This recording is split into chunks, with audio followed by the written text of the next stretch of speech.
จุดอันตรายที่บุคคลฉีดเทิงใบหน้ามีจุดใดเดียวหมอจะมาอธิบายให้ฟัง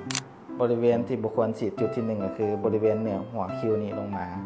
เวลาเขาฉีดไปมันจะเฮ็ดให้ตาปิดหรือว่าตาตกได้จุดที่2ก็คือบริเวณก้องโหนกลงมานี่หรือว่าอยู่บนบริเวณแถวโหนกมันจะมีกล้ามซีนตัวหนึ่งมันจะคึง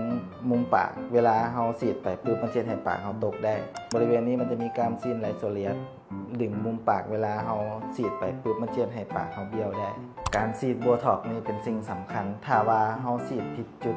มันเจ็บให้หน้าเขาพิการไปในระยะชั่วคราวก็คือ 4-6 เดือนเวลาเขาออกไปใส่เขาจะเสียความมั่นใจคนอื่นจะเบิ่งเขาแบบเป็นแปลกๆแล้วเขาจะอยู่กับมันแบบนั้นโดยที่บ่สามารถแก้ไขอย่างได้เลยฉะนั้นแล้วเขาทุกคนควรคำนึงถึงจุดสำคัญตัวนี้เขาควรเลือกสถานที่และหมอที่มีความชำนาญและมีประสบการณ์ในการฉีดเกี่ยวกับหัตถการตัวนี้เป็นพิเศษ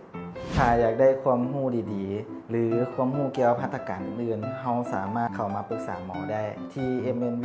Center Clinic